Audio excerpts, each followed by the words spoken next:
Do I, maybe I want select mode. So there's also like object select. I don't know whether that would be better. Maybe fine, I think, as long as I don't want that. Oh no. Okay, there we go. 3D is such a pain in the butt to work with. I can't wait until we just do everything in VR. You know, you just like, you know, like when you see in these sci-fi films where they just use the gloves or whatever and they're just like rotating things around right in front of them and moving. I'm like, oh, I want that now. They do have some stuff like that, but like I just want normal computers to be like that now. So when it comes to stuff like this, I can just be like, right, there's the escalator. Let me just grab it. Let me just select this. It'll be so much easier.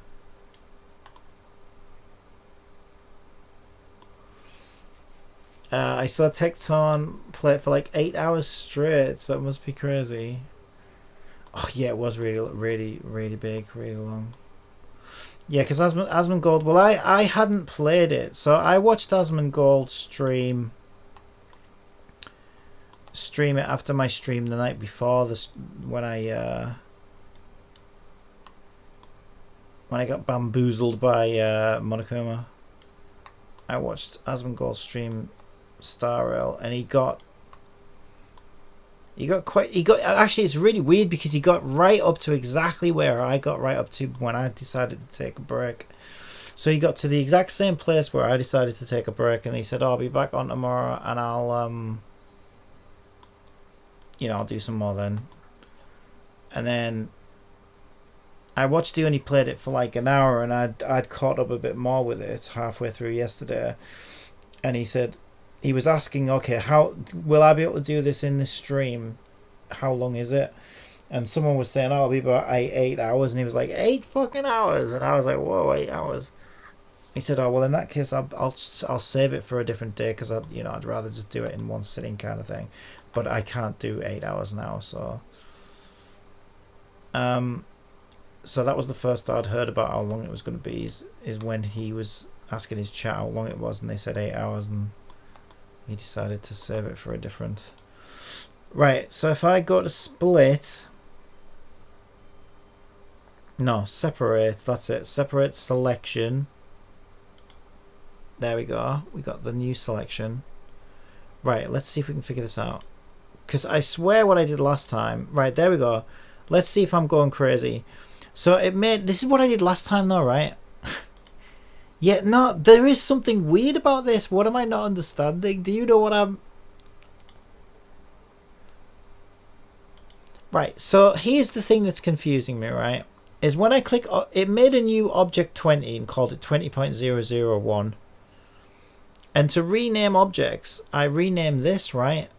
But the weird thing is, when I click my new escalator object, it still says it's called object 20. And if I try to rename this... It names the other one. Or it did last time.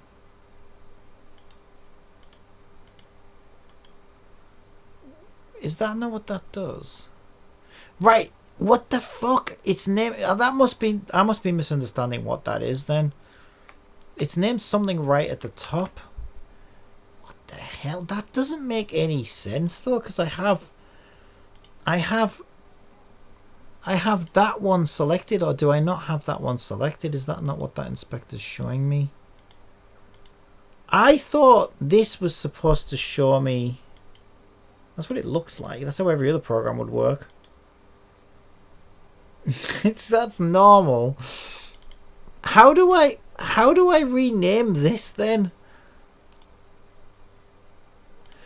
So it looks like this thing in the inspector has nothing to do with what I have selected in the scene. Is that correct?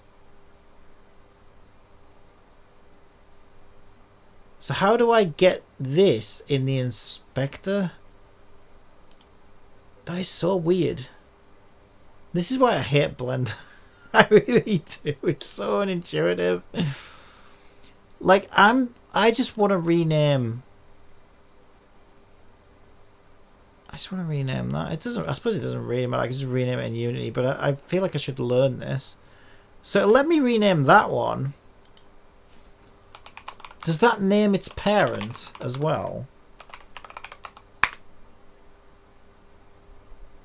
I have no idea. I don't know. I don't know how to fix it. I can just tell you what happens on many programs. Alright. Yeah, I don't know. I'm confused. To be fair, like the other things that I use outside of Blender, like Unity and iClone and anything else that I would use, would never do that. This is why I find it confusing. Oh, I can rename it there. Escalator. I looked for that before and I couldn't find it. Okay, so that should be there now. Yep, escalator. Okay, that's there now. Right, so do I have everything floor-wise should now be a separate floor? Because like the first thing I need to do is make sure, and also the doors. Oh, I'm going to need to do the fucking doors as well, aren't I? Yeah, I think I need to separate the doors from the lights as well. Because I need to have doors that you can open and go through and stuff. And the lights are on the same layer. So I'm going to need to separate the doors from the lights. So let's do that as well. Yeah, I need to go through and make sure this is all divided properly. Otherwise, I'm just going to be in and out, in and out, in and out. And it's going to drive me nuts. Okay. So is that the entire door selected? It looks like it. I don't know actually. It looks like the side. I think I need to be in a different selector mode here.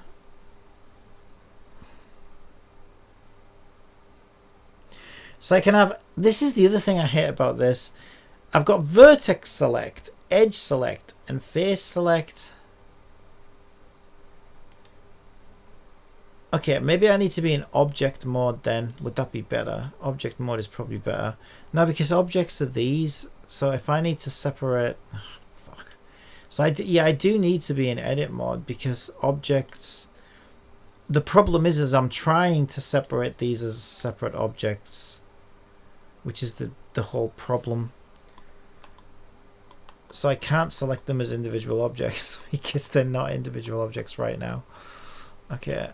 So I got no alternative other than to go and select every single fucking polygon individually from every single angle in the universe to make sure it's fully selected like that. And I gotta rinse and repeat for every single freaking door. Ah, well, it is what it is.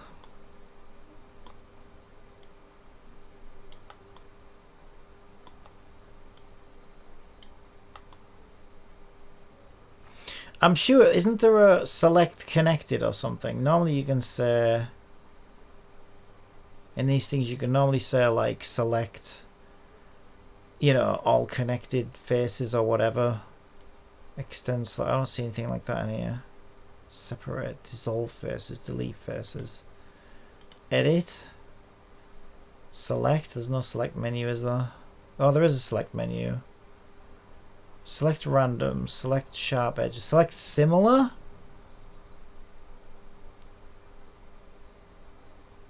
Similar material.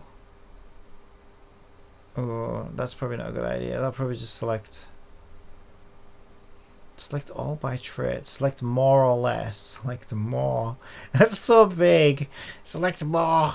Give me more. Just give me more. It's like Britney Spears. You know what? I'm just going to be patient. I'm just going to do it manually. It's not worth risking everything going south because I clicked the wrong option. There we go. I think that's everything. I think so.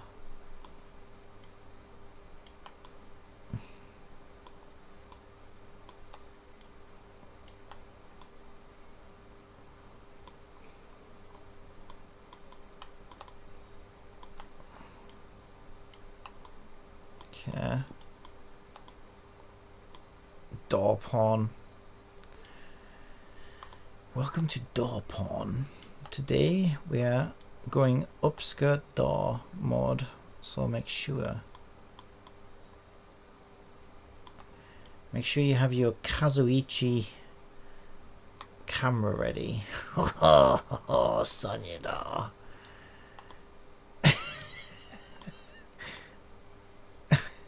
Should I have? That's so funny. Maybe that should be Tecton's character, because in all these Danganronpa games, there's always like a hopeless pervert, isn't there? Maybe that should be Tecton in this game. So he's just like, oh, have you seen that new waifu? Oh yeah, by the way, let me give you some of my ideas as well that I have for this. So it's going to be Paimon Romper, and basically Paimon's going to be Monokuma. So Paimon's kidnapped all of the content creators and forcing them to kill each other to get out, because I just think it's funny. And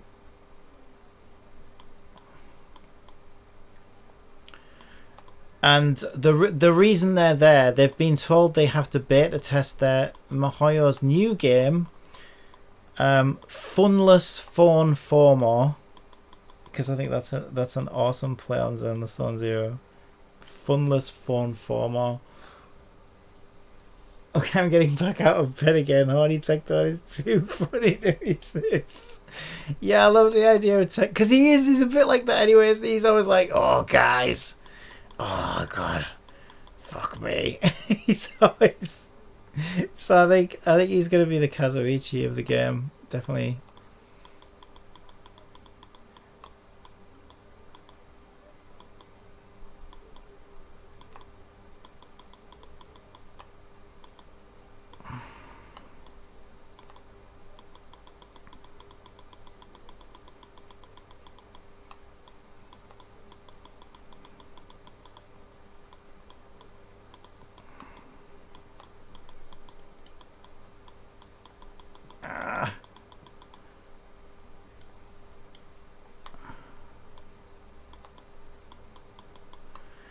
Yeah, and I like the Funless Phone Former, because that literally sounds like it could be their next game.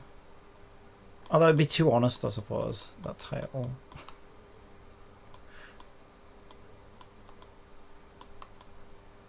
Okay, I think that's all selected. Oh my god, this is tedious. This is tedious. Okay, over to that one.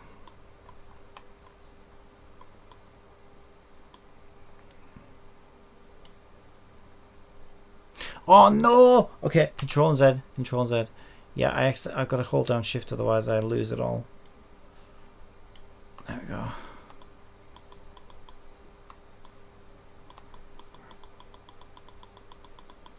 Is there not an easier way to pan? There probably is, but I don't know what it is. I felt like it was panning faster than this before. I don't know why it's slowed down. Oh, there we go. Okay. Oh god, 3D is so awful to navigate with a 2D mouse. Wait, is it a 2? No, it's not a 2D mouse, you idiot. It's a 2D screen. I knew it was something like that. I knew there was 2D involved somewhere, but then I'm like, wait, it's not a 2D mouse. It's in the real world, you idiot. But you know what I mean? The mouse only navigates in 2D though, because it's designed for a 2D screen. So we need a mouse. All we need is we need to give mouse. We need to give mouse-san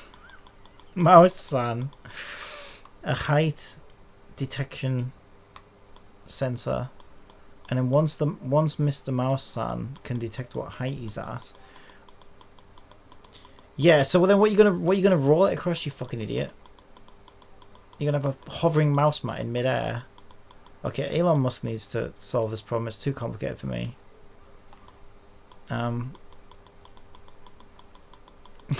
Definitely. But this is definitely a problem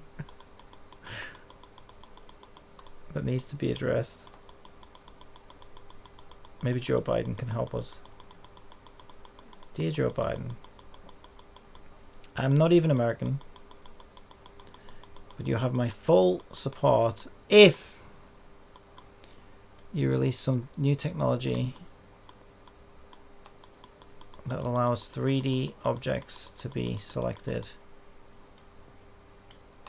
much more easily.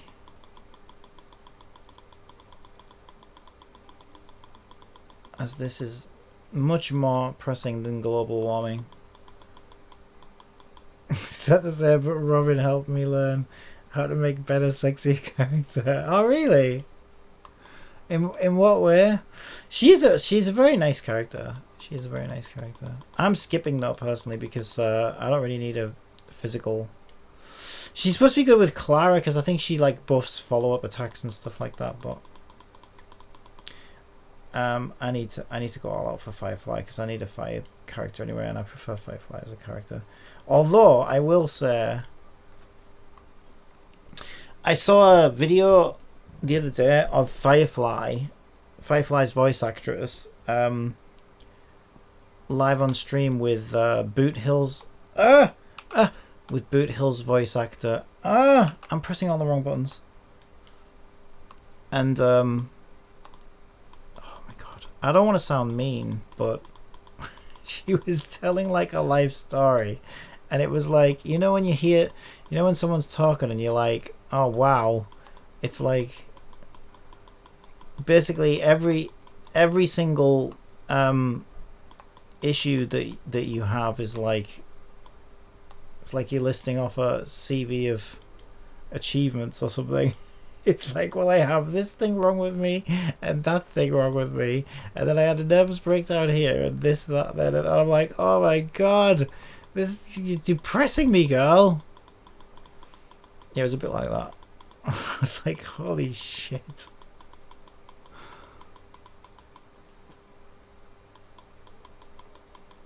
I mean, there's nothing wrong with that. Everybody has their own, you know, issues and stuff.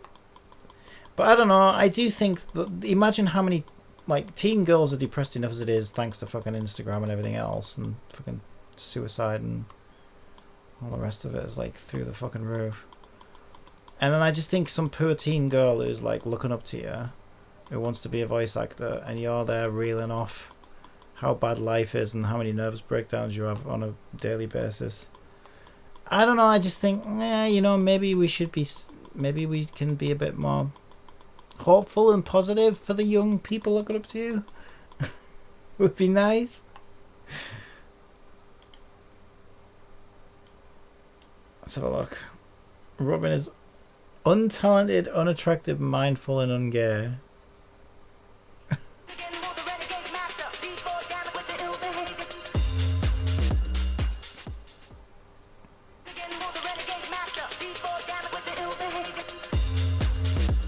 You just played that advert to me. Don't play it twice. Oh my god, YouTube! Drawable, magical. Let me go in the break. How many adverts do you want to give me? Monthly cost. From that one says skip. Robin is a talentless hoe. When I first saw this trailblazer revealed in the Sweet Dreams oh, this guy preview, is so I honestly miserable. thought she looked retarded, but turns out she is just ugly. Like previously with Ruan Mei, I just showed her to be statistically unattractive in comparison with other trailblazers. So you can still find Ruan Mei attractive yourself, you're just in the minority opinion. But Robin, on the other hand, Robin, she's just objectively unattractive. Every scientific test we have for attractiveness, Robin fails spectacularly. First and most basic test for attractiveness is the face what are you height talking width about? ratio, She's cute. She's got the which, according stoner to eyes. literature, should be around She's got the 1.5 stoner for eyes, right? women. Robin So she could exceeds be a this threshold strawberry. greatly at 1.52. This scientifically classifies Robin's face as elongated and deformed. For reference, Stella, an attractive trailblazer, is at 1.27. Did he just say Acheron is at attractive? She's the most 1.26, dull, but and whoa! Sparkle, who is a very And attractive Sparkle is trailblazer, adorable, is at even though she's a bitch. 1.31. Next, we got Bitemperor to Bizengomatic width ratio, which It was this basically video makes that her face you doesn't make have my too model's much face triangular to shape. the best I Ideally, ever these did in a widths are decade. similar, but anything I between assume- 0.8 I to assume you're being, 1.2 can be deemed attractive. Anything ironic right outside now. those bounds may represent a disproportion that could negatively impact perceptions of facial harmony. Unfortunately for Robin, she falls outside. I know there is a bounds science at on real hideous people's faces where, 1.27. you know, Sparkle symmetry plays a big embarrasses part in Robin attractiveness, at a apparently. beautiful 1.1 ratio. Then About, last, you know, and most in a fucking importantly, anime is character, Cantle I think Tilt, there's which a is bit more to it popular than on that. TikTok to judge attractiveness. Cantle tilt is just a line between the two corners of your eyes. If the line slopes downwards, you are positive. If it slopes upwards, you are negative. And a straight line is neutral. Positive cantle tilt heavily correlates with Literally no attractiveness, and changing my neutral tilts eyes to can be angled work like too. Robin's on my You model really made her just look don't like want to be negative, so as much it makes you cuter. look Oh, droopy really? and demented, perhaps But he's retarded. saying the Anyway, opposite it's though. just He's saying she's unattractive, right? laser in the iPad 10th gen. Oh my god, are you kidding? Adverts in the middle of the videos as well. Oh my god. I can't do this. Brave. Save me. Save me, Brave.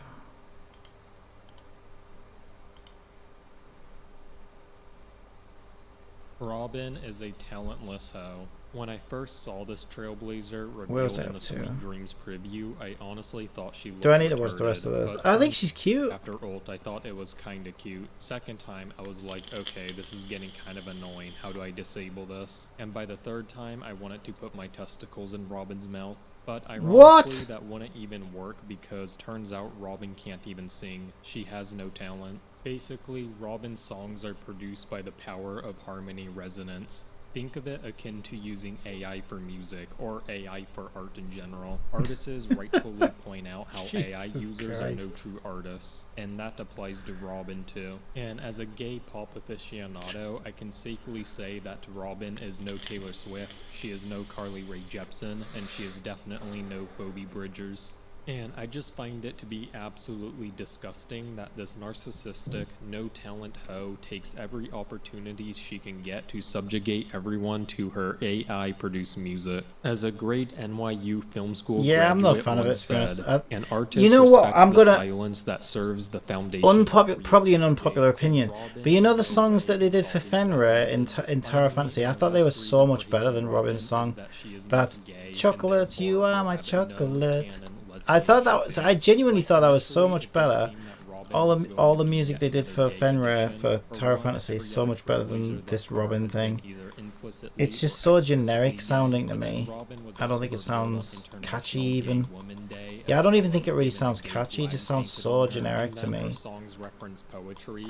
So I'm not interested in it at all. So when I saw Tectone make the tweet like LOL Robin is straight and Dalway he himself confirmed, I was like, okay, whatever, funny bait I guess. But no, she's obviously going to be gay like every other trailblazer so far. As I always remind my viewers, Can you not all use trailblazers WASD are in both this? gay Why unless can't you proven use otherwise. The onus WASD? is on media illiterate trait cells to prove the straightness of trailblazers. Oh my god, this Unfortunately, it turns out program. Tectone wasn't baiting and did actually talk with Dalway. Just trying to because check shortly the after this angles, tweet, and it's gonna Honkai take Star me a Rail month to confirmed pan Robin over is in there. a canon straight relationship with the male player. And in hindsight, it was actually very obvious that Robin was straight. First, in her official character art, we see multiple fallen roses. Since roses It's just hard because I don't like making anime characters. I try, but it not stick after a few years. And those sex partners were hinted at being males because Yeah, there's definitely a separate art to it, I think. We see it's by Emily Dickinson. Son, Dickinson. In Native American cultures, the robin bird is believed. I don't even know how I ended to up be over the here. son, How did I end up over Dickinson, here? Wasn't I working on this because one? Robin I think I accidentally has pressed something or paintings clicked something and I ended up under like her eye miles and away from where I reference wanted to a be. gay woman flag because that Oh, flag this is has 6 so colors, tedious. I not don't know how 3. much But longer I can honestly, deal with things this. are put in media for a Like, reason, there must be a so way to the pan colors have to quicker mean or something. This is my best guess. Pink This is represents so Robin's hard to traditional navigate in this feminine identity program. and attraction to the opposite sex. White signifies that Robin is cisgender since it implies a blank state that Robin has yet to modify her pronouns after birth. And lastly, orange is usually used as a symbolism hell, for this is unbearable, enthusiasm. this. Since Robin has been shown to be in a canon relationship with the playable Trailblazer, It this won't means even she is move now, what everyone's the wife, fuck? and therefore It's she is stuck. very enthusiastic Oh about my sucking god. dicks. I And can't. to be I clear, can't do I this. find this to be absolutely unacceptable. I can't do this. and I will just not need. be All I rolling need to on do is other select the people's doors, life. man. Why is Overall, this so I think difficult? Robin is just the game's token treat character. Okay. And Am I due to moving who again? versus the Barely. agenda, Why is it really doesn't moving at surprise me that snail's they made pace? the It's just this one-canon is just straight too much. trailblazer scientifically ugly, Maybe I really should have selected the narcissistic, lights. Would it and be? have Well, no, it's absolutely 6 no of one and talent. 1 half dozen of the other, isn't it? Really. There has to be a better way than this. Fucking hell, this is unbearable. Right.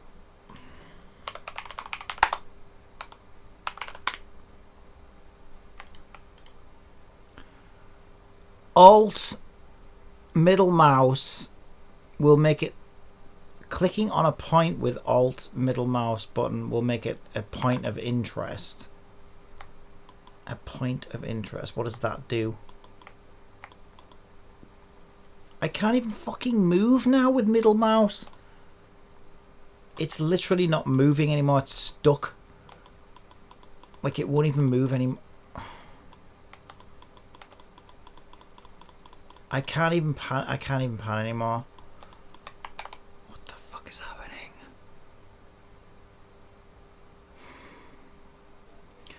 God, the navigation in this is fucking awful. Holding Alt while dragging middle mouse in a certain direction will align the view to an axis to make it orthographic.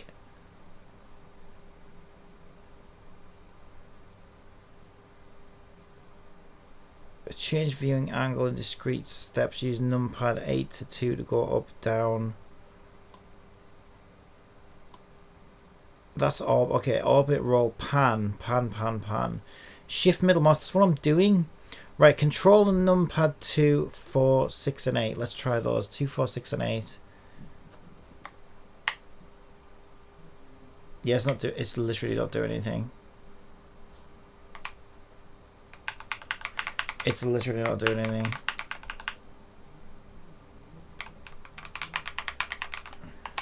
Oh my god, are you kidding me?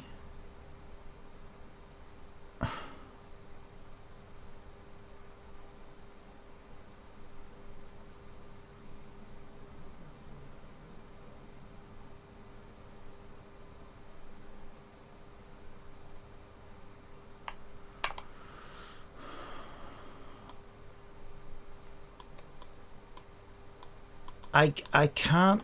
Why don't you just support WASD for fuck's sake? Let me just walk around the scene like I can in Unity. Is there no way to do that?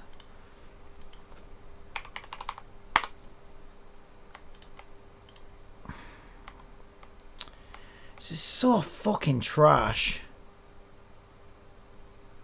I tried it in Blender, it does not work. Yeah, and fucking tell me about it. Try the walk and fly navigation tools shown in the image.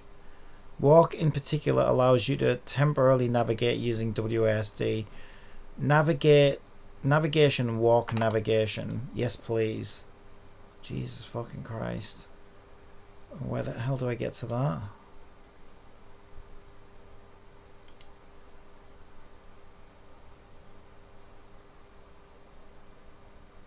Where is that?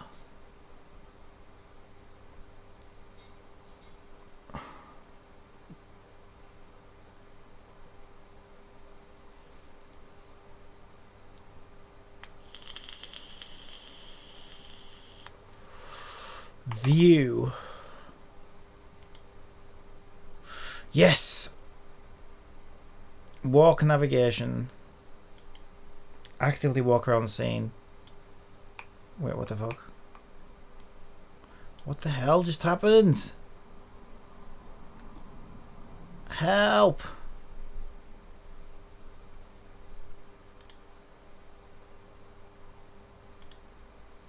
Right, there. Okay, oh my god, thank god.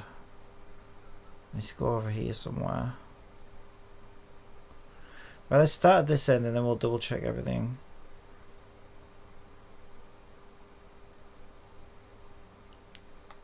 Good lord. Okay, now what do I do? Click. Now you can click. Please tell me I didn't deselect everything, thank god. Okay. Wait, what the... am I pressing the wrong button?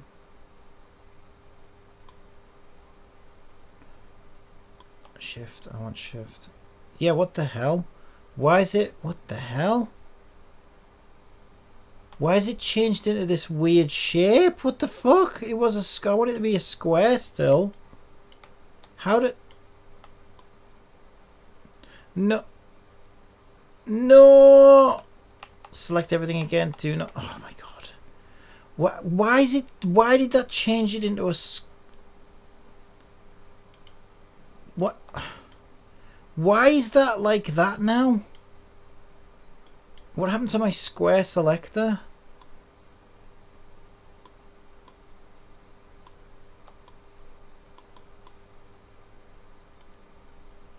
Oh my god, what is happening? Why is it doing that? Oh my god, I genuinely hate this program. I hate this program so much. I really do. I hate this program so much.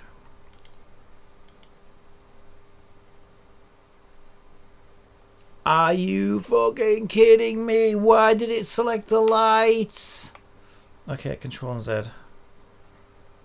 I was trying to get back to the fucking walk thing. Is there not a shortcut for this walk mode? No. Great. Fantastic.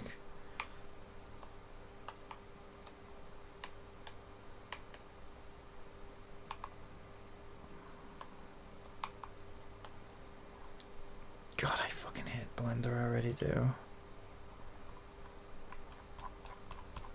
I really do. And what I don't know why it's giving me this weird shape now. What happened to my square? Is that? How the hell did I end up on that? Lasso. I don't want fucking lasso. What's the normal one? How do I put that back to square? Oh my god, why is this program like this? How do I change that back to a fucking square, you bastards? Like, there's nothing here that even look like what? Why? Why? Oh my fucking god, I hate this program so much. Undo lasso. Fucking hell. Shift control right mouse button. How the fuck am I meant to know that? What the fuck did that do? Oh my god, this program is awful. To activate box select, press B. B? Thank you, B, yes. Wait, but now it's back to lasso. Oh my god, how do I just stop it from being a lasso? It wasn't doing that before. I didn't have to press B before. I just want to change it from default lasso to default fucking box. Jesus fucking Christ, why is this so fucking awkward? How did that become lasso?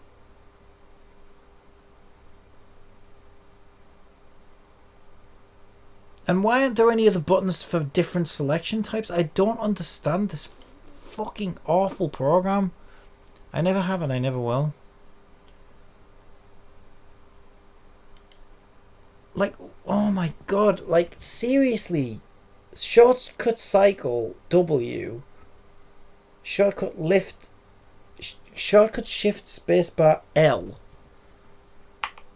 W, right, it's probably W because I was trying to walk forward with W, so I probably pressed W outside of walk mode and it's changed it to a fucking lasso. But no. Oh, there we go. Press W. You have to press W twice to get the box back. Yeah, that makes sense. Fuck my life. Right, okay, we finally did it. We got our box back. Holy shit, that was fucking awkward as fuck. Good lord. Okay, now we know how to do that. So W, if we accidentally get back in that mode, it's W twice.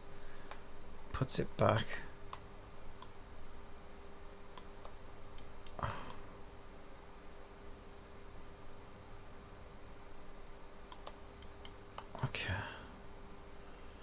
think that's all selected.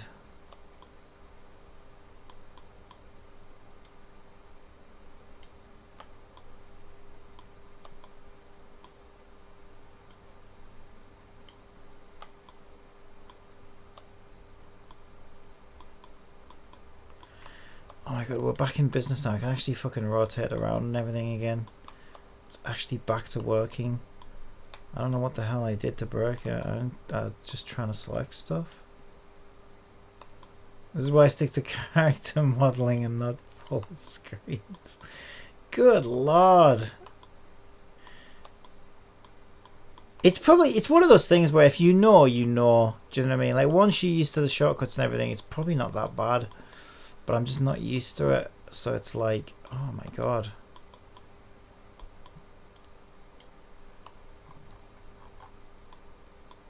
Right, I think I better walk over there because if I zoom, I've noticed if I zoom too much, it messes up like everything in the universe. So if I walk over there, although I do wish that this wasn't such a pain in the ass to activate by going in menus and shit, but whatever, it is what it is. And time I stuck my foot in, I ran away screaming cringe. Oh, I always have this experience whenever I use Blender. Blender is just the devil. It's just, for me, it's one of those programs that just seems so unbelievably unintuitive. But Adobe programs are like that for me as well. Like some programs are just intuitive and some aren't. And like Adobe's a program like this where, Jesus Christ, like trying to understand how Photoshop's interface works, I still struggle with it. And I've been, God knows how many fucking decades I've been using that program for now, and it just never comes naturally to me. I've always got to Google shit. Like nothing's ever where I expect it to be.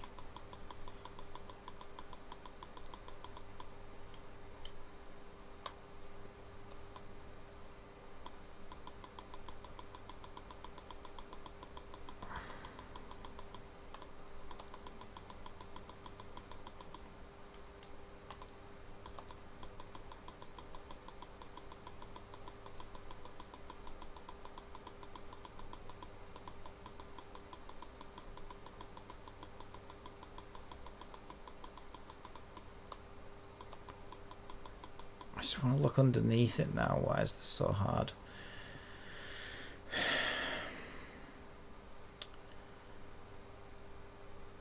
View. Navigation. Walk navigation.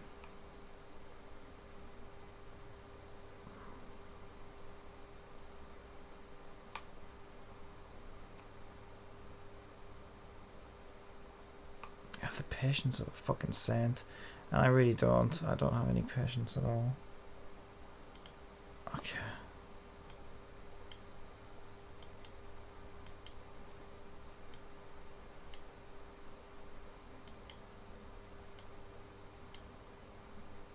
Oh no!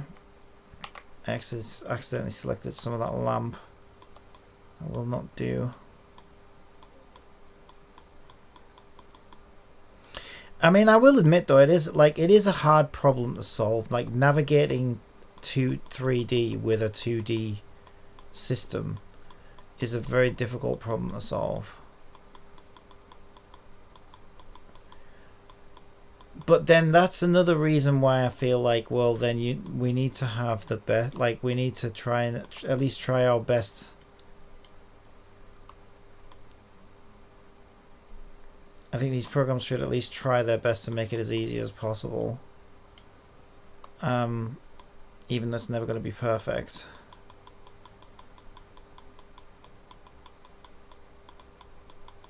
And so, you know, conventions are useful.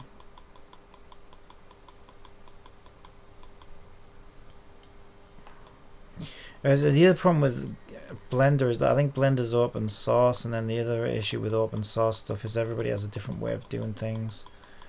So then you have like a bunch of people who all work on the same product and they all have differing opinions about how things should work, and then one person does one thing, one person does something else. They don't necessarily kind of use the same logic within its own software sometimes, because you know they were made by different people or whatever. So it can get confusing very quickly.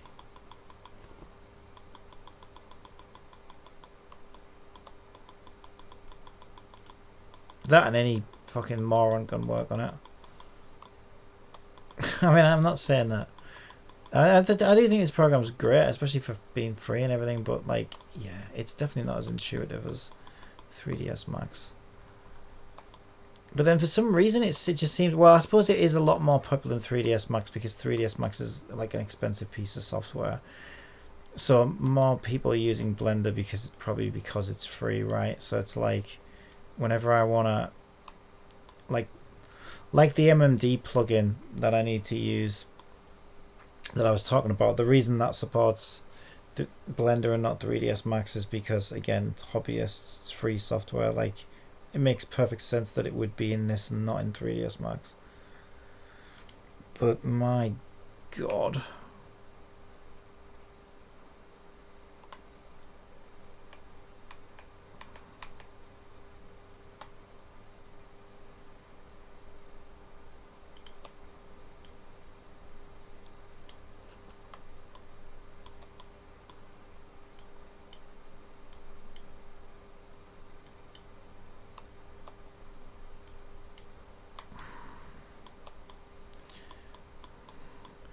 See, this is why we need AI as well. Like, I bet before we get a better interface for stuff like this, you know what's crazy? I bet you Blender will have an AI companion, right, that sits on the toolbar somewhere, where we say to it, okay, select all the doors, Blender, and Blender will just use AI to select all the doors. I bet we get that before we get a better way of navigating in 3D space, and that's the ironic thing, because we're probably not that far away from being able to do that, to be completely honest.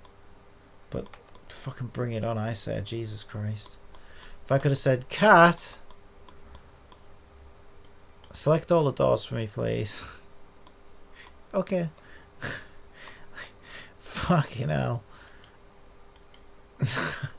Oh my god, how good would that be? Right now, I wouldn't give for that right now. Oh my god. Ah, where am I? Oh, okay, I'm here, I think. Wait, I got flipped 180 degrees vertically from where I thought I was. There you go, I was trying to do this side. There we go.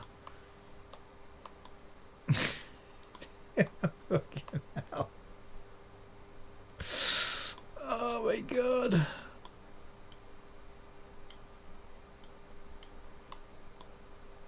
I don't know if you saw as well earlier before you showed up. Some guy just shows up in my stream and is like, help me with 3D character. I'm like, hello, welcome to the stream. Yes, but it's also very, like, the most broken English I've ever seen. So it was worded really funny. It might have even just been a troll, I don't know.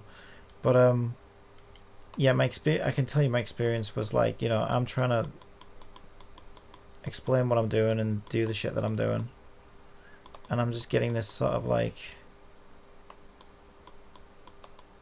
broken English. Help with 3D character. I'm like, I'm sorry.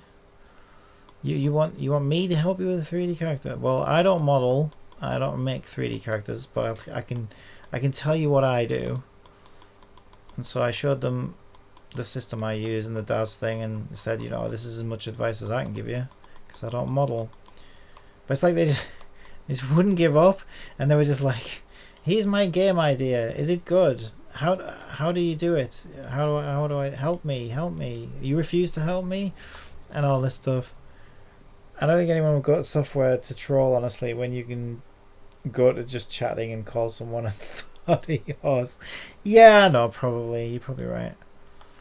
But it's just, I think it's also just that some people, that what's the word?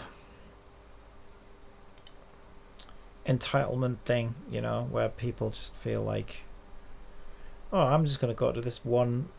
Well, as soon as you started talking, I noticed they gave up and left then. So I was there was perfect timing actually, because I could feel, I could tell I was like, oh my god, you're actually starting to annoy me now.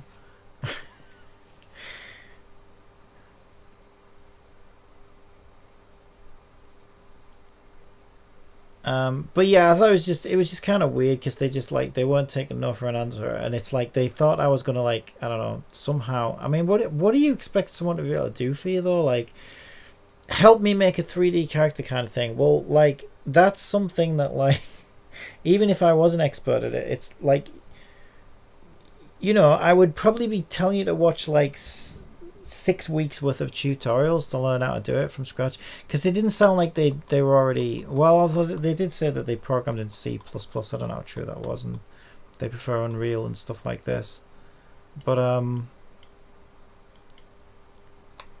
yeah, I don't know, I just don't know what you would expect someone to be able to do for you on stream to help with such a monumental task like that, other than maybe direct you to some tutorial videos, you know. But it's also like they didn't want to take no for an answer as well, and I'm like, like I've got enough to do right now with my own little project, you know what I mean? I don't really want to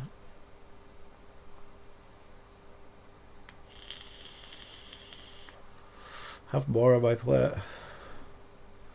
I'm more than happy to give advice if I can, but yeah, it needs to be like within the realm, within the scope of what I can give advice for as well. It's you know.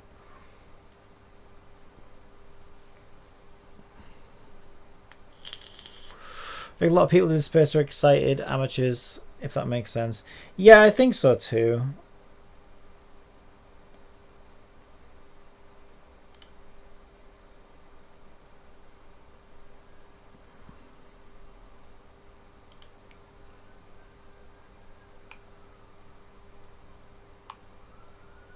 Which is good. It's nice. It's nice to have a passion. But I think you've got to be more than just. I think you've actually got to be insane to be able to. I mean, like I was saying to them actually, you know, and Brackies was talking about this. I've only completed like maybe about three video games the whole time I've been doing this, because it's just such a monumental task. It's just insane, but I don't feel bad about that. And Bracky's talked about this. He said like there's so many projects that have just, you know, not gotten completed. Like they either get abandoned or they become too difficult, or, you know, there's just too much scope, or there's just so many reasons why projects you just can't finish them. And it's such a huge monumental task to even make a game in the first place.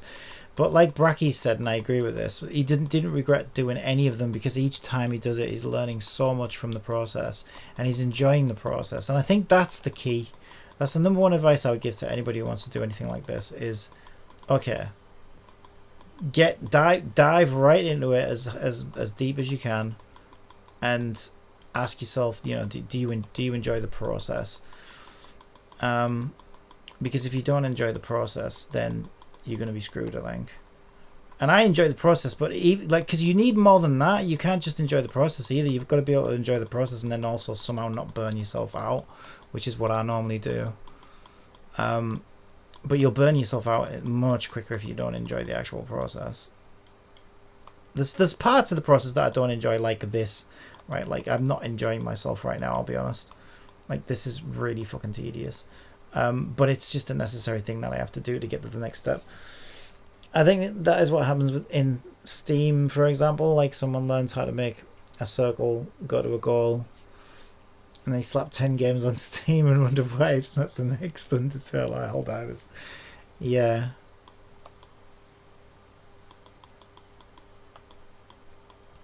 Well, yeah, this is something else that somebody was talking. I can't remember who was talking about it, but somebody else was talking about game design, game development, and saying that the weird thing about game development is it's two very different.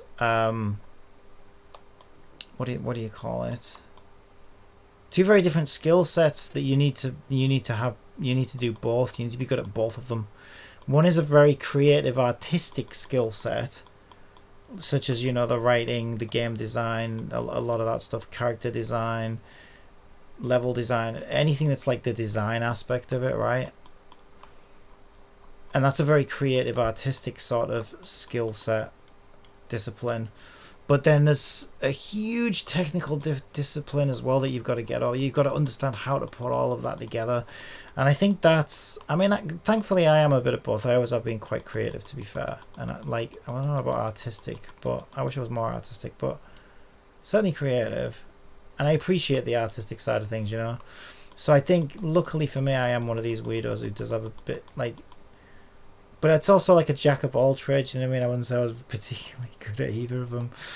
But I know enough of both of them to be able to maybe just, you know, throw some rudimentary things together. But yeah, they are two very different disciplines that are almost in the opposites of each other as well. So to be good at both of them is probably quite rare, you know. Most people are either artistic and are good at drawing or whatever, but they couldn't fucking program to save their lives. Or, you know, guys who can program anything you could possibly imagine but haven't got a fucking artistic bone in the body. I think I lean more that way. I'm probably like better at the programming and less artistic, to be honest, but luckily I have just enough to sort of get me by on the artistic side of things, I think.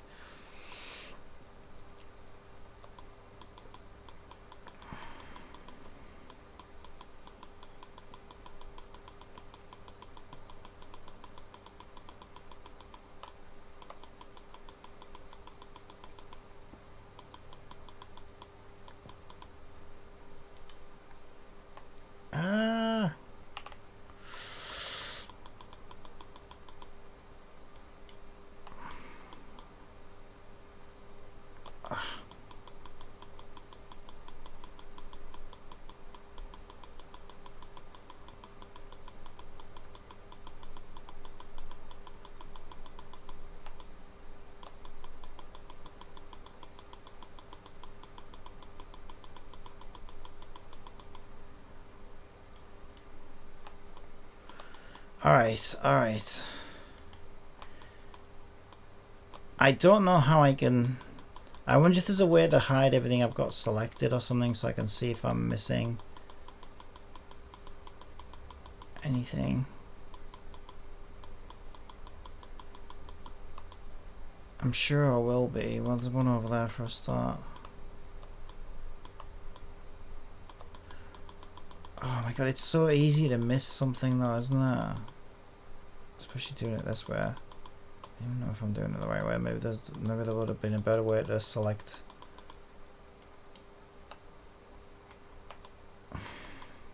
See, in other programs that I've used, like SketchUp for example, is one that is a bit like this.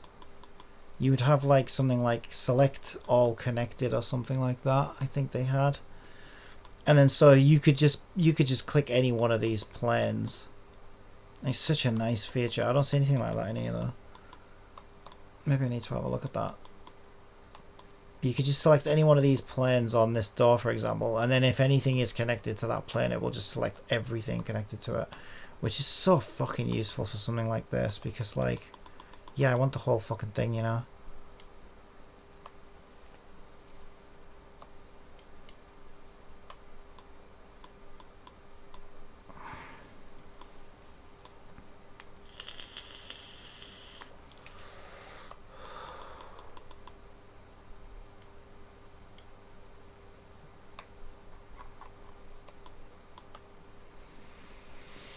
Yeah, you really do have to have the patience of a saint, though.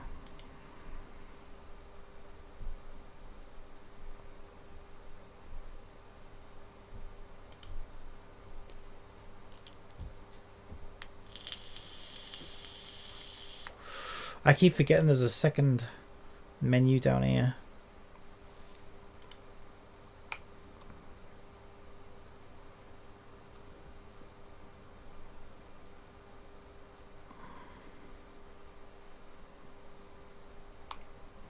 Okay, I think I'm down to my last door.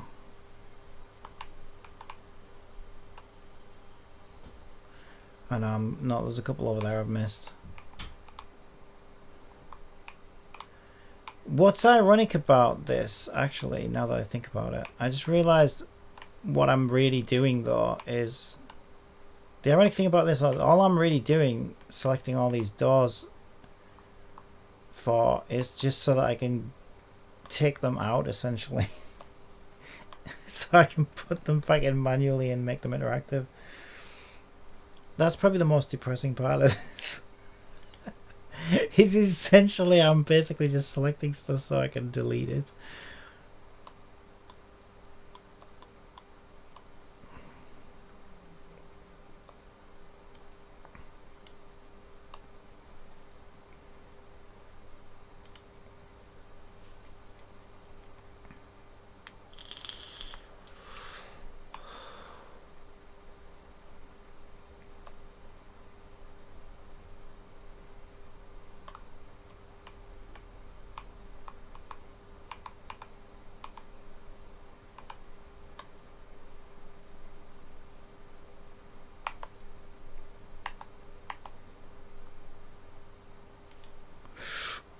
Ooh, what happened? What happened? Shit, what happened? I just clicked and it... What the hell? Control and Z. Oh my god, what's happened? What's happened? What am I looking at? What is happening? What is happening? I can't move. Oh my god, I don't know what's happening. I don't know what happened! No! Seriously, what happened? Did my keyboard die? No, my keyboard didn't die. So why? Okay, I'm moving again. Oh my god, that was so weird. I don't even know what happened. I just clicked the mouse, because you have to click the mouse to get it out of walk mode, and then the next thing I know, I'm looking at fucking Sweet FR. I thought I'd lost everything. Oh my god, that was terrifying. This would just be so much nicer if they could just like... Oh, I wish there was just like a... one key I could hold down to swap in and out of walk mode. That's how it works in Unity, actually. I think it's actually pretty good. What's really funny about that as well is I only found out about that a couple of years ago. And somebody in my stream told me about it. I remember now. I didn't even know it was a thing. It was so funny. I think what's really weird as well is I think I did know it was a thing like very early on at some point, and then I just forgot all about it. But I put it down to the fact that because I don't WASD in actual games and I just use a controller, it never even occurred to me that I could WASD in Unity to walk around the scene. Which is so funny to me. Because, like, for, I don't know, like, the first 6 or 7 years of uni, I didn't even know I could have been doing that the whole time. Maybe even the first 8 years of uni, I would say, probably. Yeah, because only the last couple of years I found out about that. I was literally on this stream, and someone told me in the chat, and I was like, wait, what? Oh, God. That is funny.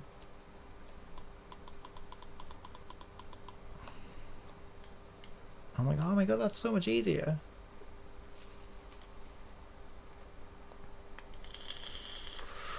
So I will fully confess, it's my own impatience. I think that's my worst enemy. I am my own worst enemy. Sometimes I'm my own worst enemy, and I'm just like missing. Well, you probably know this. You probably noticed this about me. Yeah, like missing. What's the saying? Can't see the wood for the trees. That is literally me every day of my life. But it's because I'm impatient as well. Because I'm like, I just want to do this. I just need to get it done. I just need to. So I like wrestle with the things that with the tools that I have. So I'm the kind of guy who would like headbutt a nail into a wall for 6 hours. And then if I'd have just turned around, there was a hammer right behind me the whole time. And I'm like, oh, fucking hell, why is this so fucking hard to get this nail into this wall? Oh my god, I can't believe I have to fucking headbutt this nail 600 times. Oh my god, my head's hurting. And like an hour later, I'm like, oh shit, there was a hammer right there. Okay, I'm not that bad, but you know what I mean? That's kind of the vein that I'm talking about.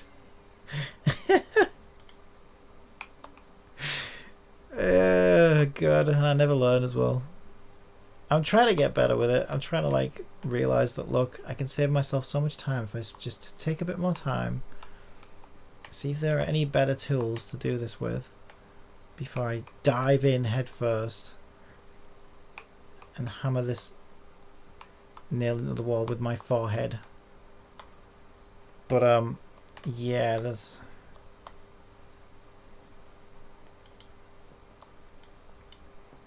I am still me though, so that is still very much a part of who I am. For worse, not a good thing. But it is what it is, I guess. Right. I'm feeling reasonably good about most of that. There's one over there.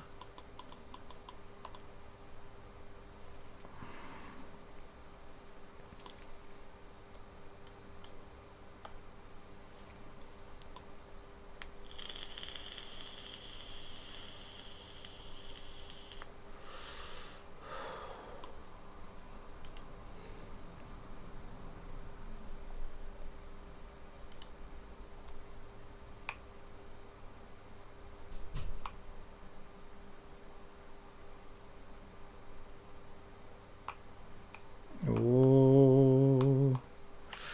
Ooh. Big one, that one, isn't it? That I missed.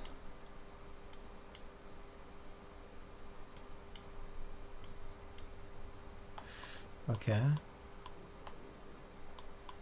I don't like the way that was moved so violently. Are we sure I'm going to look it up. Are we sure there isn't a keyboard shortcut for this fucking walk navigation? There's got to be, because it's going to make my life so much easier.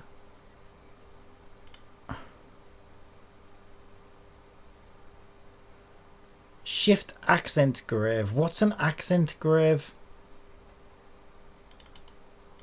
What the fuck is an accent grave?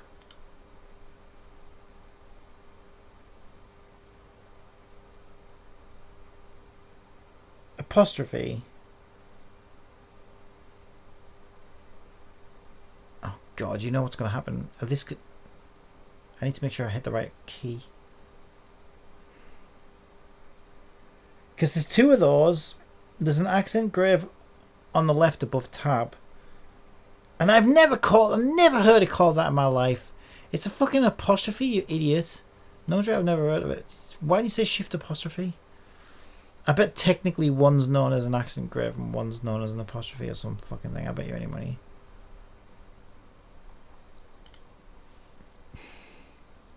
So I'm guessing the accent grave is the one on the left then and the apostrophe is the one on the right, if there even is a distinction between the two. But the problem is I press this now and it deletes the universe. I'm going to regret it, aren't I? Okay, let's see. Yes, it was that one. Okay, it's the one on the left. Okay, that does make life easier. Love how I discover this right when I'm almost done. Oh, there's loads I've missed over here.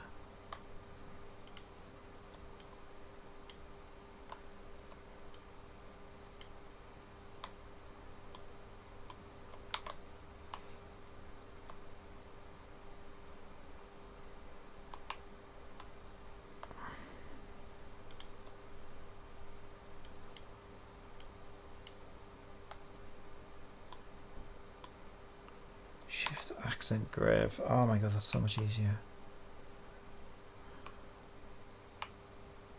Ugh. Down here, down here. Look up. Look up to the sky. See the hell we're in. See the hell we're in. It's like 3D hell. And it's sulfur I smell here in 3D hell. My song's better than Robin's.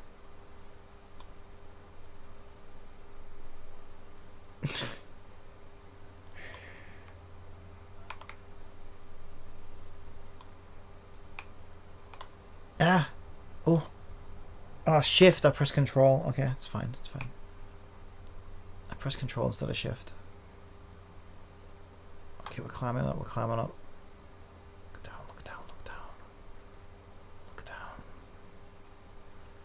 Look down. Look down.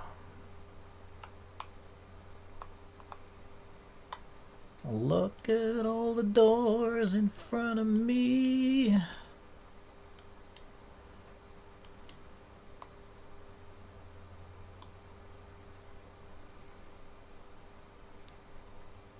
Oh my god, I think I think I've done it. I think I've finally done it. What was that? 6 hours? Felt like 6 hours. It's probably only one, but it felt like 6. Okay, I think it doesn't have to be perfect, although the more perfect it is, the better. Obviously. No, I think we're probably good.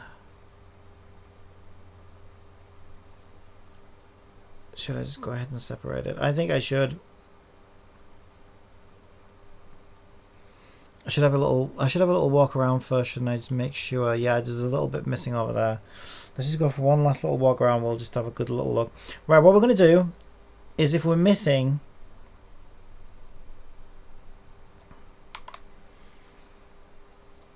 Right, if we're missing any bits, we're going to go around each and every door now. Just make sure they look good. We won't do the upskirt door bit. Oh, there's one over there I missed.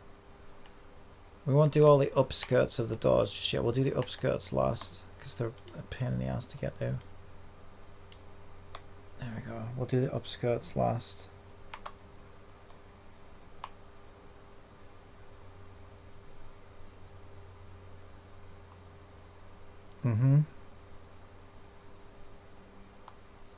Oh, there's some missing over there on that one.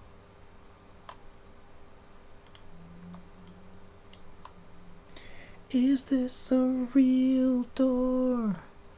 Is this just plan to hell?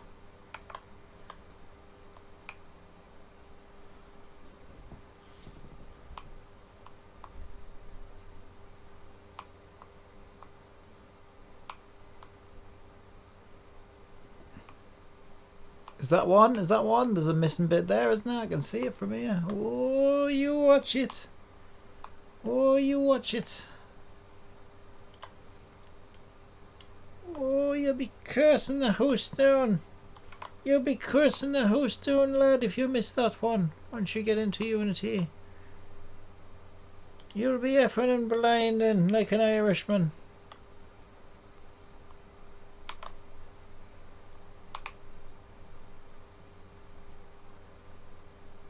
Alright, I think we're looking decent. I think we're pretty good.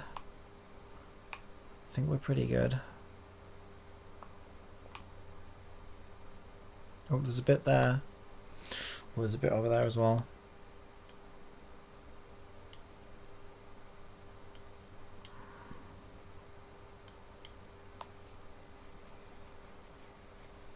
Alright. Oh, there's some there as well. God, there's so freaking many. That's the problem. Oh, bugger me, laddie. You've been missing those doors.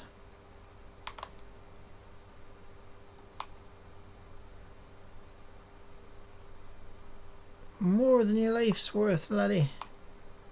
Oh, you missed the back bits of these as well, you bugger, you bastard.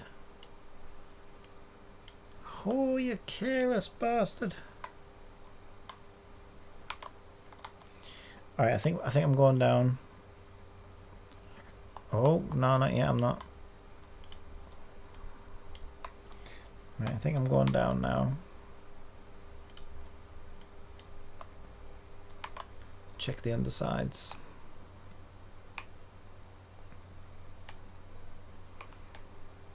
Door pawn time. Check all the upskirts. Yep, there's a bit missing on that one.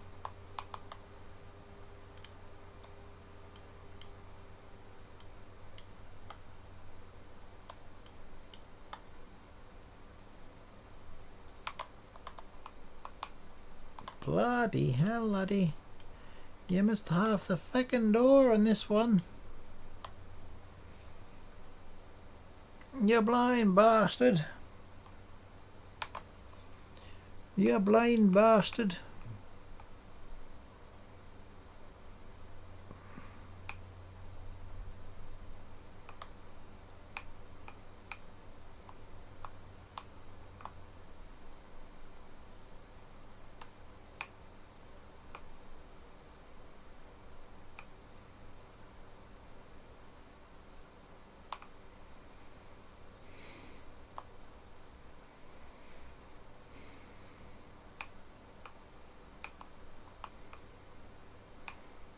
I think we got him. Oh no, there's a bit there.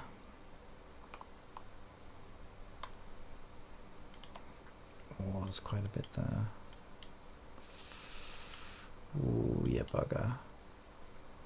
Oh, yeah, bugger. Oh, we missed a frickin' million of them here.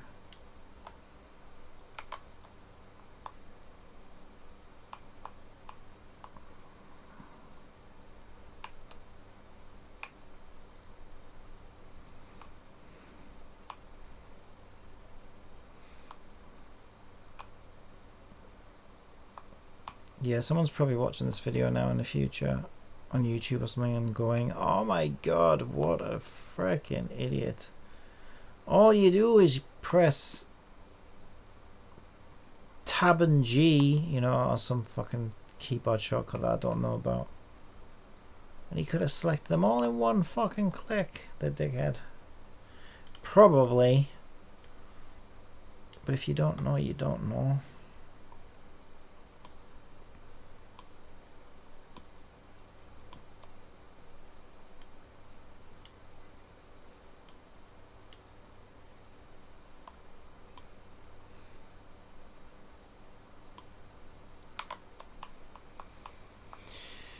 You cannot read Shakespeare before you know how to read your alphabet. Or something that sounds like an old ancient Chinese proverb. Wait, I'm missing two over there. Where did these come from?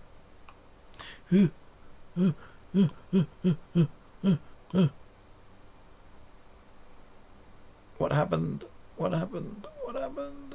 What happened? What happened? I pressed the wrong thing. I pressed the wrong thing. Everything's selected still. Press G, Alt, the power button. Power button on your PC while rubbing your nipples counterclockwise. So that would get easier. I think that just sounds like something. That just sounds like something you like to do to make the day go easier.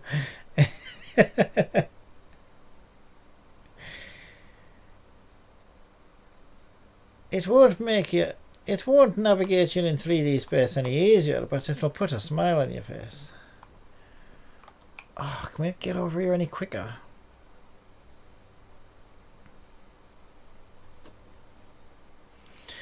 I need a Wii as well. I've needed a Wii this whole time, but I can't leave it. I can, but I feel like I can't. I really can. There's no, like this is another thing. These lies that I tell myself. Now I know where Kat gets the gaslighting from. She learned from me probably. I do it to myself all the time. Because like I tell myself I cannot just leave this, but obviously I can. But I don't want to. And there's no logical reason why I shouldn't. But it's because like I just want to get, you know, I want to. Oh, what have I done? What did I do? What did I do? What did I do? Ah, what did I do? Okay, it's fine. I think I pressed D outside of walk, which must be duplicate. I think because I made a copy. So I'm making a copy of the doors that I'm trying to delete now, just to make my life even more interesting. Right, okay, I'm almost done, and then I can go for a wee. I'll let myself go for a wee once this is done.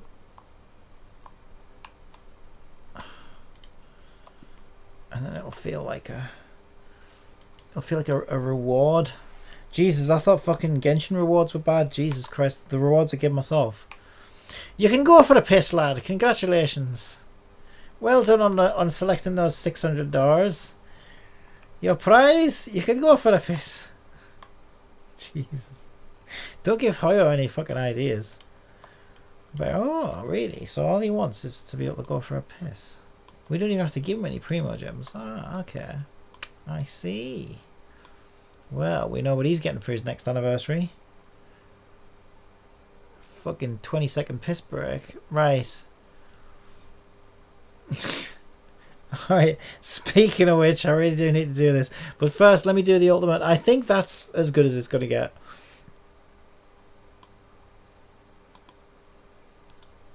So, what was it? Separate, selection, boop.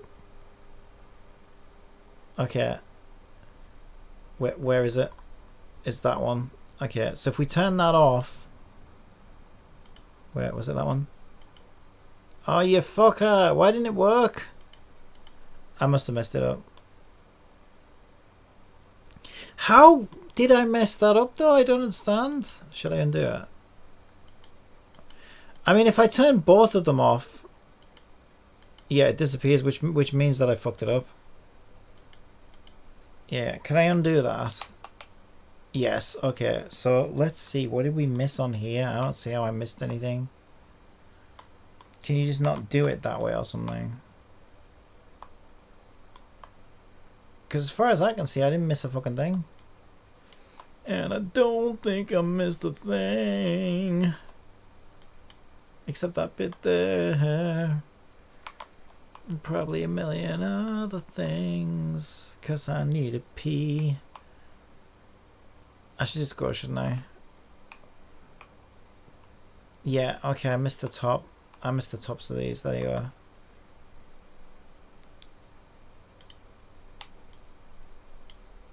Oh, fuck. Wait, what? No, you can't. Oh, I'm holding the wrong fucking button. I was holding the wrong button. Tell me I can control Z. Good, good, good, good, good. I was pressing backslash instead of shift because my shift isn't long enough. I need a shift enlargement. Okay. Let's try it now.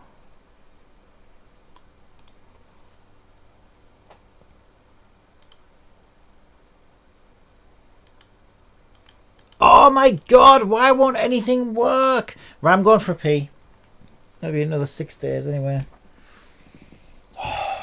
Can you hire a door selector? Is that a thing? I bet on Fiverr there's a door selector. At this point I would pay more than $5 to do this for me.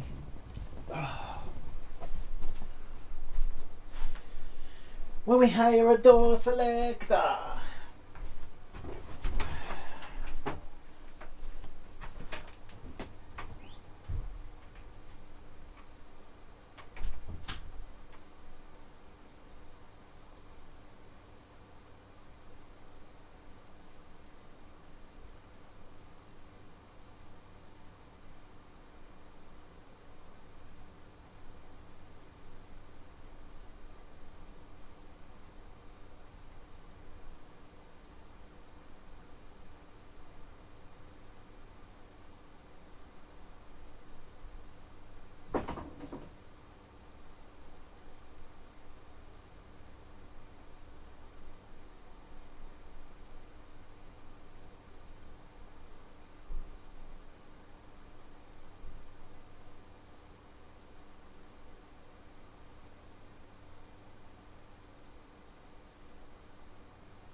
Rewind. When we hire a door selector. Oh my god, I gotta find out.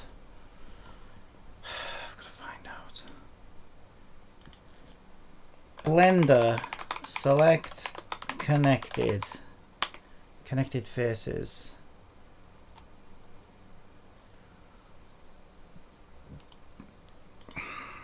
You need to know 6 million keyboard shortcuts to use this fucking program. There are many ways to select elements. Yeah, I bet there is. And depends on what mesh select mode you are in. Don't give me context. I don't like context. Nuance. I don't want nuance. I just want one solution to do it all. In edit mode, there are 3 different selection modes. I know that. Just how do I... Multiple selection mode. Yeah, I know that. Connected faces. Tell me how to connected faces. Select similar. Shift and G. What does similar mean though? That's...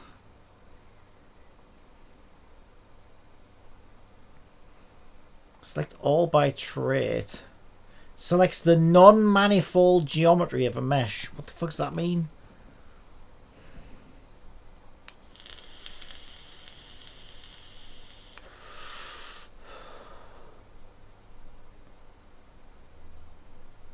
Right, select linked. In this it's called linked. I want to see if this link will work. I can use select linked. Okay, menu, select linked, or hotkey, Control and L. So if I just press Control and L, and then select, what was it? Separate selection. It doesn't work, you bastards! He said that would no. I can't do this anymore. Come on, I've got all the doors selected. There must be a way to just select everything within the thing of thing.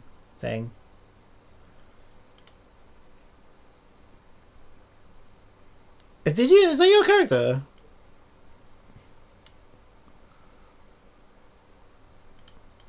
You could do with a couple more tattoos. You want to think about giving it a tattoo? That's awesome. Yes, you could do with a couple more tattoos. I love the lighting as well. The lighting looks really, really good. Cool. What's that? Is that Pinot? Oh, it's like a crazy clown.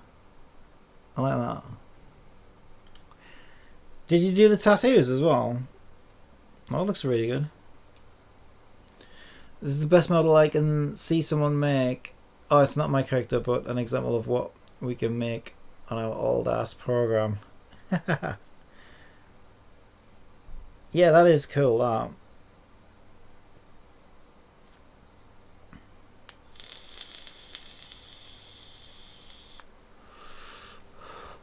Yeah, I like the lighting and stuff as well. The way her hair kind of disappears into the background. I can't make texturing that good. I'm jealous of it, but my makeup is way better than that at least. Yeah, the only thing is the skin. Maybe it's on purpose, but the skin does look a little doll-like. But I don't know whether that's intentional or not. Texture overlay. But yeah, I don't feel like it is intentional, because the rest of the skin looks like, you know, you got bumps and stuff here, so the rest of the skin looks like a bit more realistic, whereas the face looks a bit like porcelain or, you know, plastic or something. So I don't feel like it is intentional, but I could be wrong. Face doesn't have a custom texture. Body is 8K. Face is 1080. Ah, right. Yeah, it looks very like porcelain, doesn't it? It's cool though. Almost like she's got a doll face. I like it. It's like a nice combination of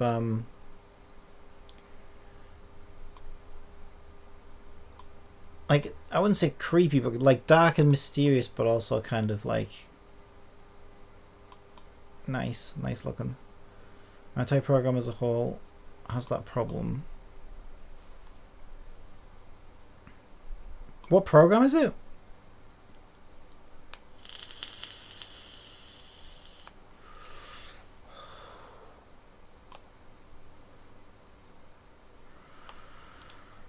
So I tried select.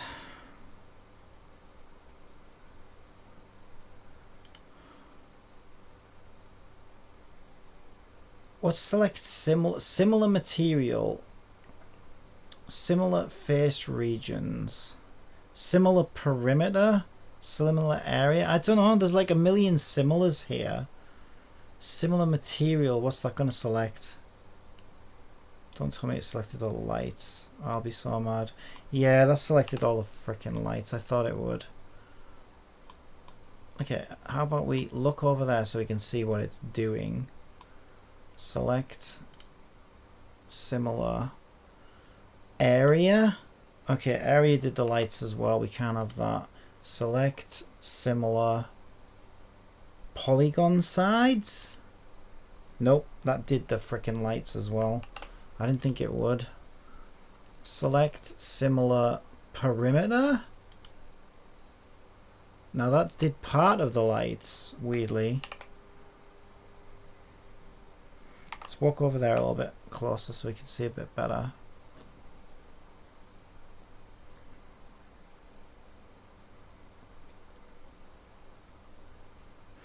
Oh, I accidentally selected a little bit of light over there, it looks like.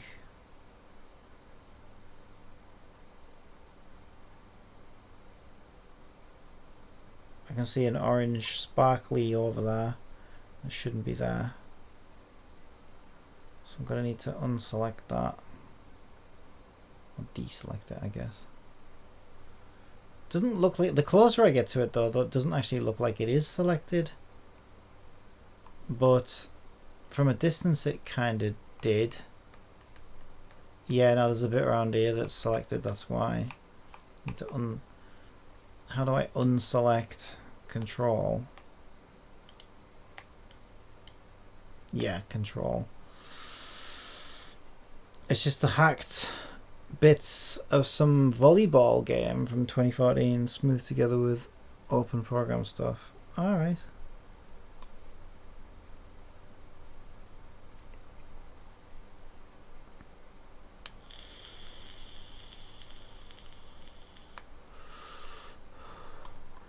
Right, okay.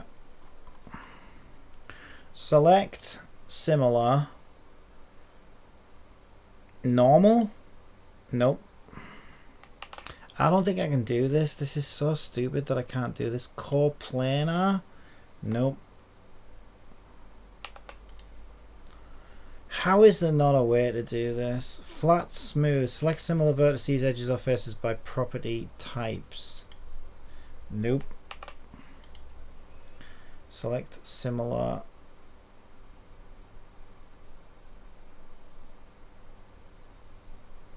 What about face regions? Ooh, that made it go into overdrive.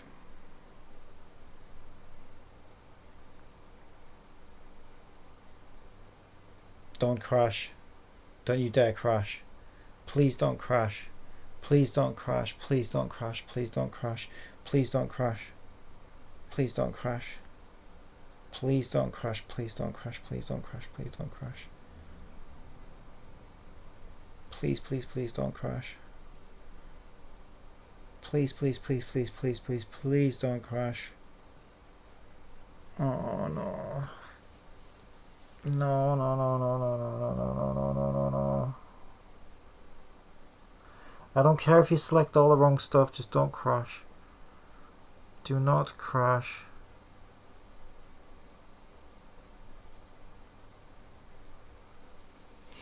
It's crazy how far you can push it though. Like I said, one of my characters got me an offer to make a cartoon.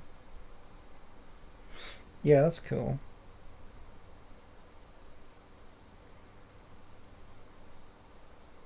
Yeah, one thing that's still on my list of what I'd like to be able to figure out how to do is, in fact, this appeals to me more. You know how I said a moment ago that I wanted to learn how to like do some basic 3D modeling? Yeah, kind of, but more than that, what I'd like to do is make something like a basic version of Daz. So that, like, basically like a character customizer. So I guess I would need to learn the modeling part first. But yeah, what I'd love to do is maybe like, because I imagine what you'd need to do is create like a basic head shape, you know, the basic body part shapes for a basic human shape type thing. I imagine you'd make two. This is how I imagine it would work. I imagine you'd find a way to morph where you can do that. You can morph between two mesh shapes, I think.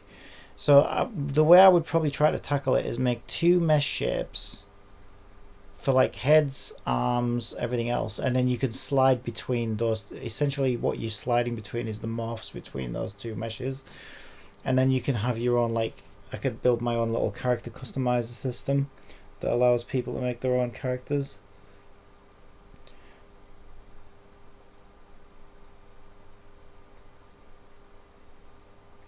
Yeah, that's basically what the people who made this program is. It's just freeware and the community of people who use it.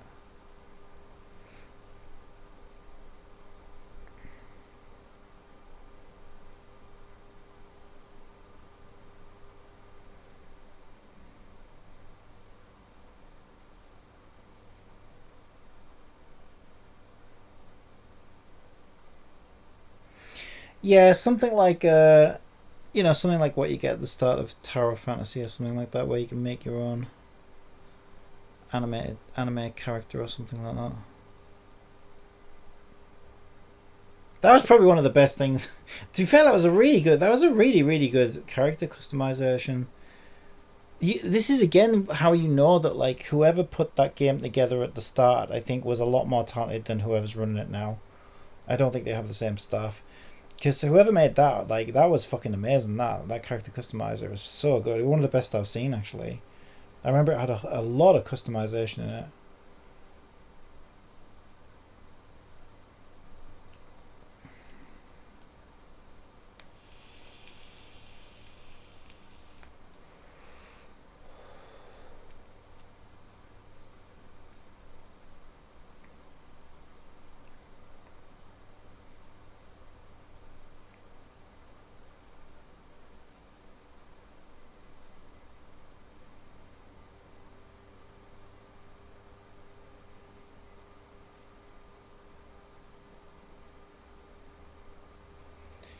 Oh, this isn't looking good.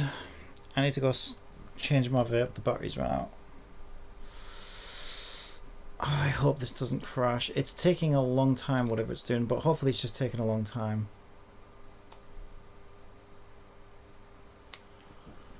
It's not actually going to crash.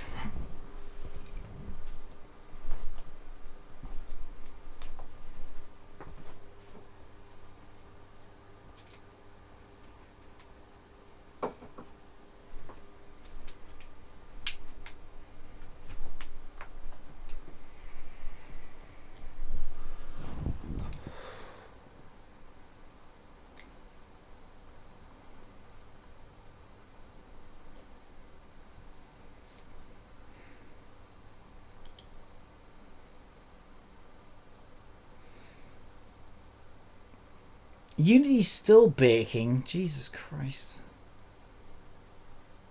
I mean, Blender's still doing something, so that's a good sign.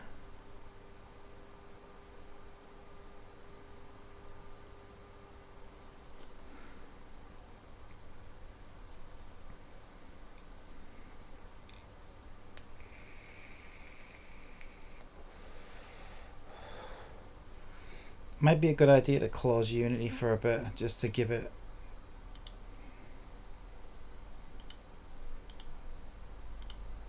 full reign for a bit.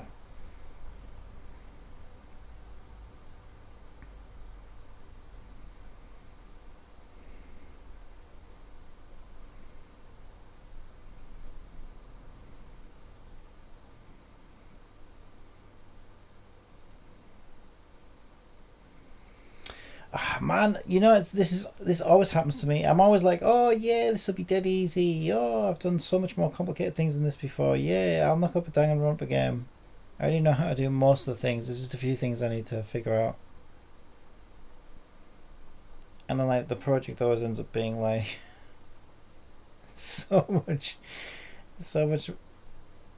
I don't know, more of a pain in some way, shape, or form. Because I wouldn't say it's any more complicated than I originally perceived it to be, but like Unity's being a big pain at trying to bake everything, and I think again that's just because of how many lights I added and I changed the default settings and stuff like that on it.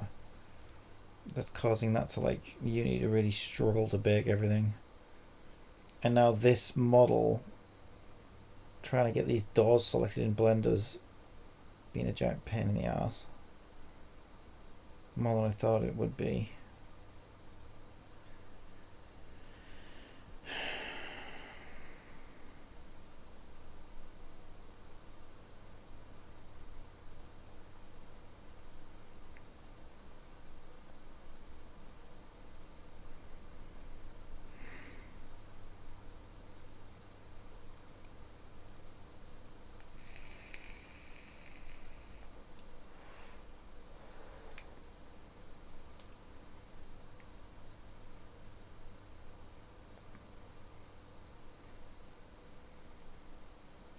Why is it taking so long?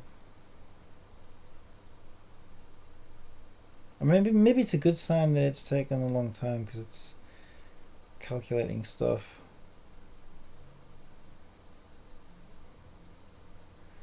I'm just scared it's going to crash, because if it crashes I just lost 2 hours of my life or whatever that took.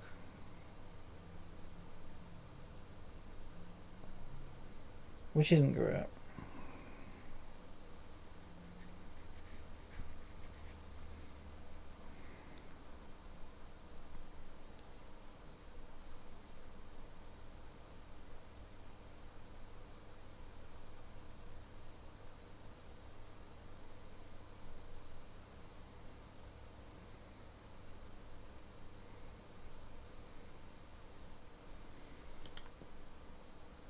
God, it's taken so long.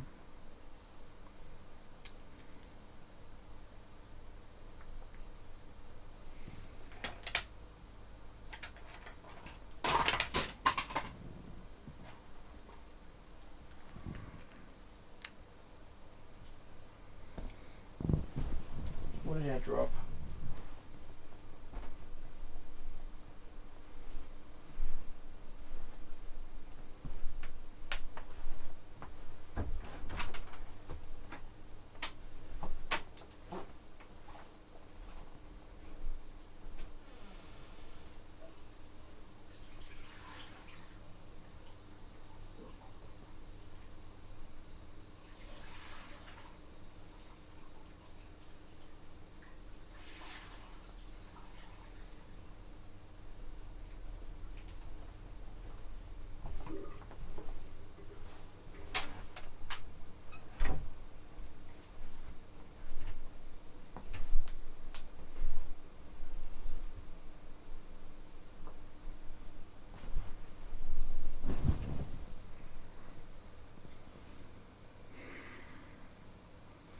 Yeah, I got a bad feeling about this.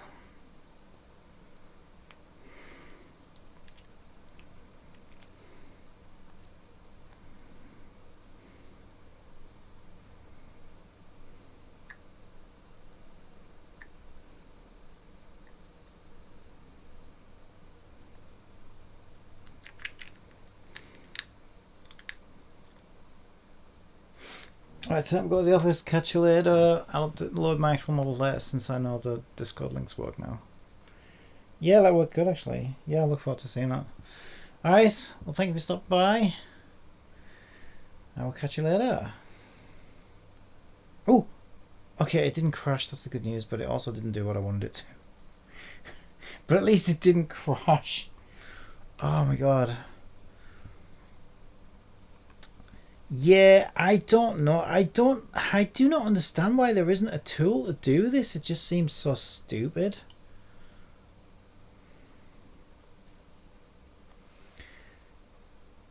All I'm looking for is something that does the same thing that in SketchUp it's called select connected faces or something like that.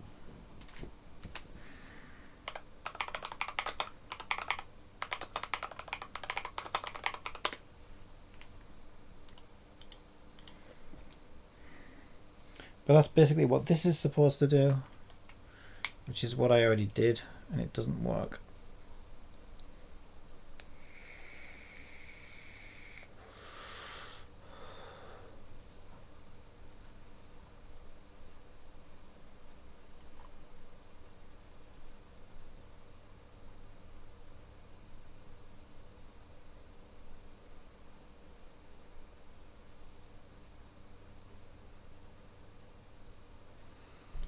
Control and L.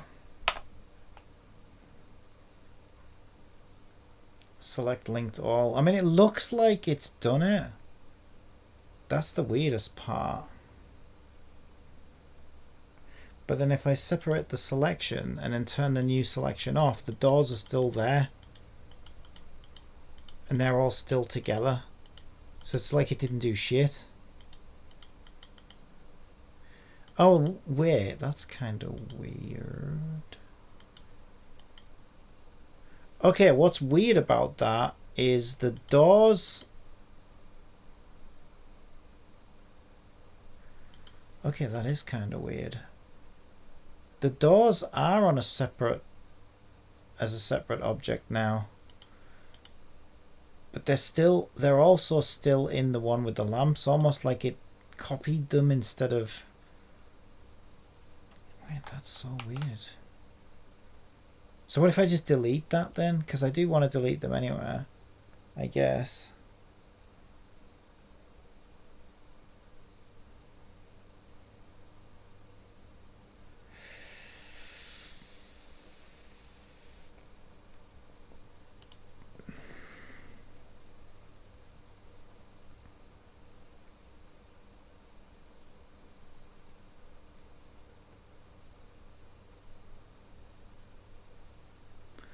What does loose parts do? Oh. Makes a million things. Yeah, we don't want that.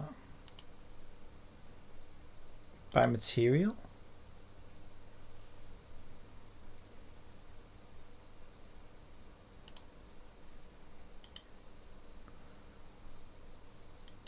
Yeah, I don't understand. So it has put the doors on a separate layer, but it's also kept them in there.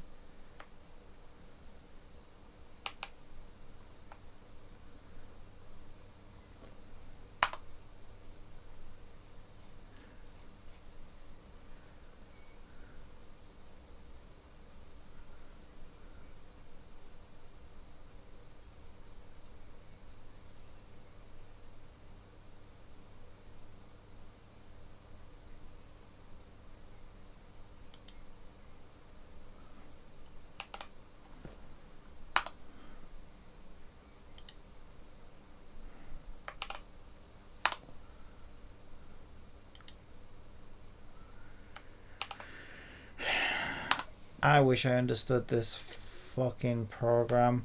So, and if I try to delete those, no matter what I pick, edges and faces, edges, vertices, they stay there. I even did edge loops, collapsed edges and faces. So it's just so weird, right? They're all selected. I mean, okay, there's a bit missing there, I guess. So again, the select thing isn't working then, is it? What I need to do, I think, it's obviously, I don't know what the hell is going on. I really don't know what is going on.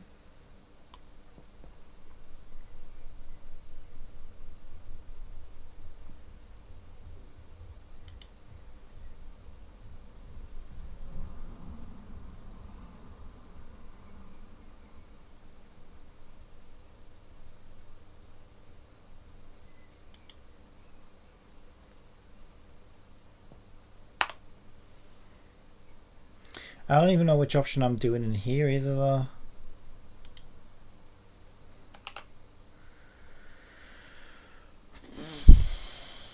Oh my god, this is really starting to stress me out. Is that just the lamps? That's just the lamps. Well, it's not all the lamps. So what is that? That's the floor. Frickin' heck, this is frickin' unbelievable, this.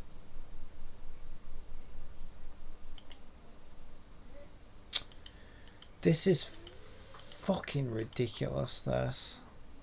It will put them on a separate layer, the doors alone. It's putting the doors alone on a separate layer. But then it won't remove them from the one with the lights. Jesus Christ on a stick, this is fucking insane. This is actually insane. This is actually insane.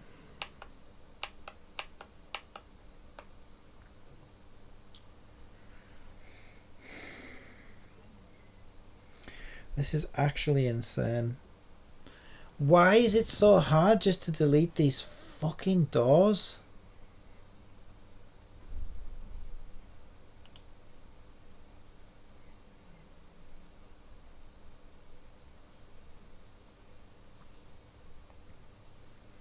Or separate them onto a separate part, whatever.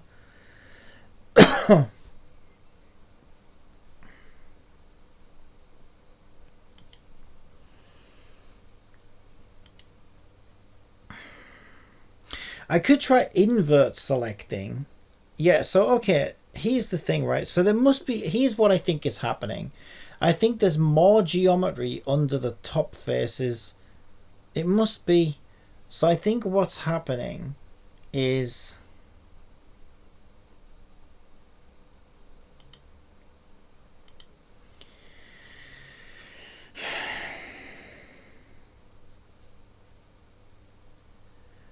so I think what's happening is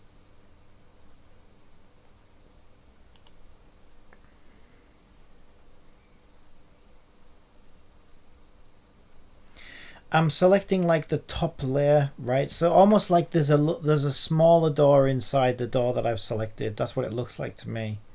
So it's almost like, but then I would expect there to be some tool in here that can say, okay, well then select everything, you know, underneath it or whatever, right? Select linked. That's what I thought linked would do. But then when I delete linked, I'm still left with these fucking door parts. I'm no better off. So, what the fuck? Select sharp edges, select similar. I tried all of these, none of these work. Select sharp edges. I don't know what that means. This is insane to me, it really is. I can't believe how hard it is just to select these doors. This just seems fucking insane to me that it's this difficult.